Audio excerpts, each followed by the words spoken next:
એક ગોળી હજી સુધી લીધી નથી. આજે 65 વર્ષ થઈ ગયા, હજી ગોળી નથી લીધી. હા, પછી એની પકવી, પકવી તો ભલે પકવી, પણ એનો ગુનો હું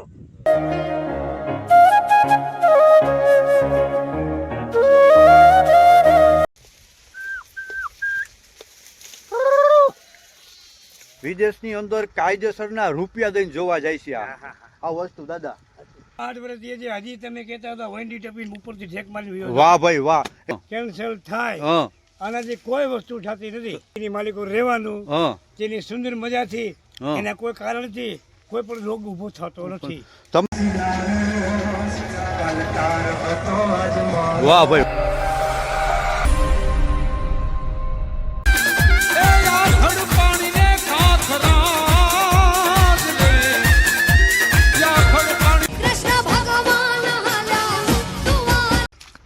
તો મિત્રો લઈને આવ્યો છું, જે મેં તમને વાત કરી હતી, જે 65 વર્ષની ઉંમરના દાદા છે, જે હજી સુધીમાં કોઈ દી હોસ્પિટલ જોયું નથી. તો શું છે એની તંદુરસ્તીનું રાજ? હાલો આપણે જાણીએ દાદા પાસે. બધું ખાઈ જાય કાકા? એટલે આ લીમડો નહીં ખાતું હોય? લીમડો ખાઈ જાય, બધું ખાય. અને વનશક્તિ જોઈ, બીજું જોઈ જ નહીં ખાય. આ હાંડિયો છે કે હાંડડી છે? હાંડિયો છે. હાંડડી હોય, હાંડડી છે તમારી પાસે? હાંડી અમારી ફરતી કાઢ નાખી અમે. હા, એનું દૂધ દોવા દઈએ. એનું દૂધ તો શરીર માટે કેવું ખારું હે? ગમે એવો સ્વભાવ ઉપર તો ગમે એવો સ્વભાવ ઉપર માણસને ડાયાબિટીસ ન થાય. તો જે આવડા લીમડાનો ગળો છે ને, તમે ખવડાવો હે આપો છો મિત્રો. આ છે ને લીમડાનો ગળો છે, આ લીમડો છે. આ લીમડાની અંદર આ લીમડાનો ગળો છે. હવે આ સિટીના માણસોને તો કદાચ ખબર નહીં હોય, પણ ગામના લોકોને, ગામડામાં જે રહેતા હોય ને બધાને ખબર હોય કે લીમડાની અંદર જે ગળો હોય ને, ગળો કેટલો ગુણકારી છે. આપણે ખાલી સવારના આનું ખાલી દાંતણ કરી કે થોડોક આનો રસ પીને તો તાવ આવ્યો હોય ને તો તાવ વયો જાય ને, હે શરીર માટે એક જાતનું અમૃત છે. આ પૂરેપૂરું અમૃત છે, બરાબર. તો આજે આ હાંડિયા છે ને, જે આજે આ ગળો દાદા છે ને, આ ગળો જ ખવડાવે છે. તો આ ગળો ખાય અને પછી આનું પેટમાં પાચન થઈને એનું દૂધ થતું હોય છે મિત્રો. તો વિચાર કરો, એ દૂધ કેટલું વાટું દૂધ શરીર માટે કેટલું બધું ઉપયોગી રહેતું હોય છે. હા, તો જે આપણે કદાચ જોયું હોય છે કે નાના બાળકોને જ્યાં માંદા પડે ને, તો આપણે દવાખાને લઈ જઈએ ને, તો ડૉક્ટરો ગાડરના બકરાના એવા દૂધ પીવાનું કહે આપણે.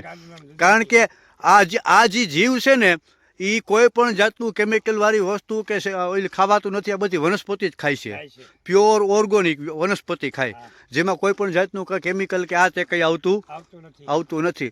તો આ શરીર માટે ખૂબ ઉપયોગી છે. અને હવે તો ધીરે ધીરે બધું લુપ્ત થઈ ગયું છે, પણ છતાંય ગામડાની અંદર જે આપણે દ્વારકા બાજુની સાઈડમાં ને એમાં હજી અમુક માલધારીને બધાય છે ને, આ લોકો આપણે આ જૂની જે આપણી સંસ્કૃતિ છે આને હાચવીને બેઠા છે. અને ખરેખર આવું હાચવવું જોઈએ. અત્યારે આ બધું પૂરું થઈ ગયું. તમારું કાકા વતન કયું? દ્વારકા, દેવભૂમિ દ્વારકા. હા, એની બાજુનું ગામડું ગોપી તળાવ, બરાબર. ગોપી તળાવ. હા.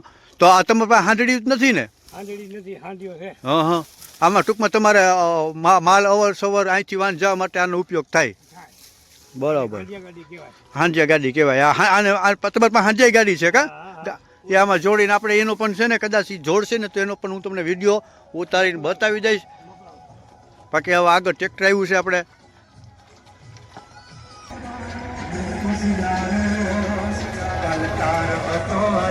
વાહ ભાઈ વાહ. આવું વ્યૂ તમને કોઈ બતાવશે નહીં. જોવો, આ વસ્તુ લુપ્ત થઈ ગઈ છે, હવે ક્યાંય જોવા નથી મળતી.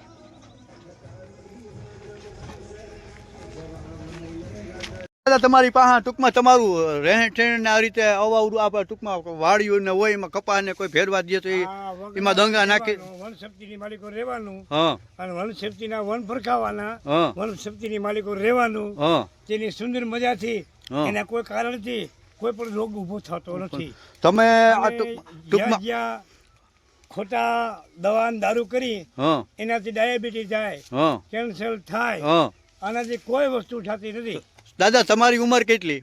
અત્યારે 65 વર્ષ. તો 65 વર્ષની ઉંમરે છે દાદા. આની સ્ફૂર્તિના શરીરની તંદુરસ્તી તમે જોવો છો, એ ઉપર તમને અંદાજ આવી શકે કે આનો ખોરાક છે ને, એ સ્પેશિયલ ચોખ્ખો ખોરાક હોય. દૂધ, બાજરાનો રોટલો. 65 વર્ષ હજી તમે કહેતા હતા વંડી ટપીને ઉપરથી ઠેક મારી. વાહ ભાઈ વાહ. એનું કારણ કે ચોખ્ખો ખોરાક, હિસાબેથી ચોખ્ખો ખોરાક, ચોખ્ખો ખોરાક, કેમિકલ વાળું ખાવું નથી, હા વનસ્પતિનું ખાવું છે, ખાવું છે, વનસ્પતિ સમાન બજારનું ખાવું નથી, તેલ નહીં, વાળું ના બજારનું અંતર ખાવું ખાવું નથી, બરોબર. અને પ્રકૃતિની ખોડે તમે રહ્યો છો, હા.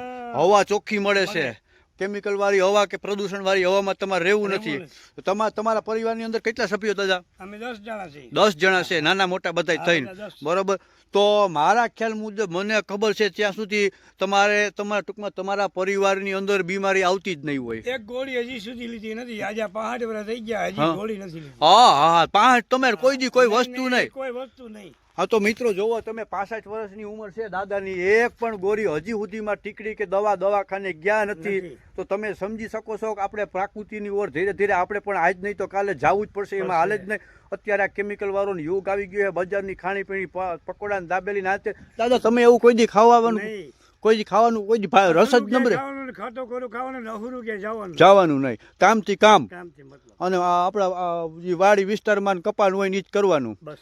તો તમે આ દાદા અત્યારે છે ને મારી બાજુમાં જે પડું છે ત્યાં એનો દંગો નાખીને બેઠા છે, અને આપણે ટાઈમ મળશે ને દાદા ત્યાં જાય ને તો ત્યાં એનો જે દંગો નાખેલો છે ને એનો પણ વિડીયો શૂટ. તમે બપોરે રાંધવાના છો દાદા? હા, ચાલુ છે તો હવે એટલા નથી થઈ ગયું, પૂરું રંધાઈ ગયું હોય ને તો હવે સાંજના, હવે હાજી. તો સાંજે કદાચ મને ટાઈમ મળશે ને તો જે આપણે પ્રકૃતિની ખોળેથી દેશી માણીગાન કરીને માતા અને બહેનો જે રાંધતા છે ને એનો હું વિડીયો ઉતારીને તમને બતાવીશ કે જે આ વસ્તુ જોવા તમને છે ને વિદેશની અંદર જ્યાં દાદાનો પહેરવેશ છે તમે જોઈ લ્યો, વિદેશની અંદર કાયદેસરના રૂપિયા દઈને જોવા જાય છે આ વસ્તુ. દાદા તમે જે આ પહેર્યું છે ને આ પોશાક ને જે તમારા હાંડીઓને આવું લઈને તમે જતા હો ને તો વિદેશની અંદર રૂપિયા દે છે, લાખો રૂપિયા દે છે તમને આ વસ્તુ જોવા માટે, બરોબર. હાલો રામે રામ દાદા.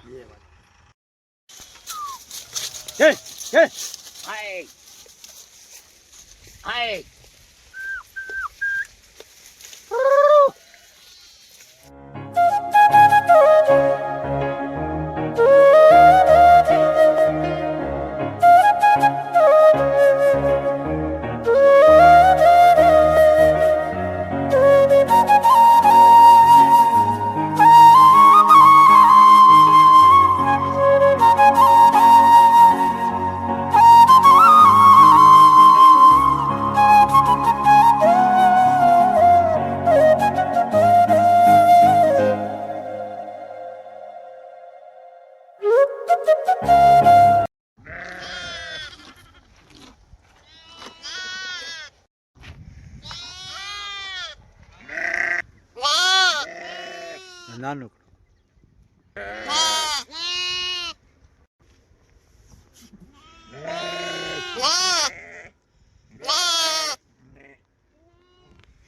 ચૂલે પછી એની પકવી છે, ભલે પકવી પણ એનો ગુનો હું પછી એની બાજુ દીધી પાછા જોતા ટપાટપ ક્યાં ગઈ.